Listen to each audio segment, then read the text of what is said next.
ಶುಭೋದಯ.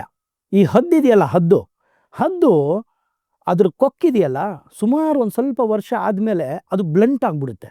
ಬ್ಲಂಟಾಗಿ ಅದು ಬೇಟೆ ಆಡೋ ಶಕ್ತಿ ಸ್ವಲ್ಪ ಕಮ್ಮಿ ಆದಾಗ ಅದೇನು ಮಾಡುತ್ತೆ ಗೊತ್ತಾ, ನಿರ್ಜನ ಪ್ರದೇಶಕ್ಕೆ ಹೋಗ್ಬಿಟ್ಟು ಫಸ್ಟು ತನ್ನ ಪುಕ್ಕಗಳನ್ನೆಲ್ಲ ಕಿತ್ತಾಕಿ ಆ ಕೊಕ್ಕನ್ನು ಮುರ್ಕೊಂಬಿಡುತ್ತೆ.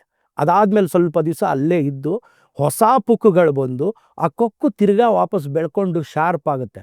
ಅದು ಆವಾಗ ಮುಂಚಿನಕ್ಕಿಂತ ಚೆನ್ನಾಗಿ ಬೇಟೆ ಆಡೋ ಒಂದು ರಭಸದಲ್ಲಿ ಬಂದು ಚೆನ್ನಾಗಿ ಬದುಕು ನಡೆಸುತ್ತೆ. ಅಂದರೆ ನಾನು ಏನು ಹೇಳಕ್ಕೆ ಹೊರಟಿದ್ದೀನಿ ಅಂದರೆ, ನಿಮಗೂ ಕೆಲಸ ಮಾಡ್ತಾ ಮಾಡ್ತಾ ಮಾಡ್ತಾ ಮಾಡ್ತಾ ಎಲ್ಲೋ ಒಂಥರ ಬ್ಲಂಟ್ ಅಂತ ಫೀಲ್ ಆಗಕ್ಕೆ ಬಂದರೆ, ನೀವು ನಿಮ್ಮ ಲೈಫ್ನ ರೀಜನರೇಟ್ ಮಾಡಿಕೊಂಡು ತಿರ್ಗಾ ಕಮ್ ಬ್ಯಾಕ್ ಮಾಡಿ ಆರಾಮಾಗಿ ಸಕ್ಸಸ್ಫುಲ್ಲಾಗಿ ಲೈಫ್ ಲೀಡ್ ಮಾಡ್ಬೋದು. ಇದುವೇ ನಿತ್ಯ ಸತ್ಯ.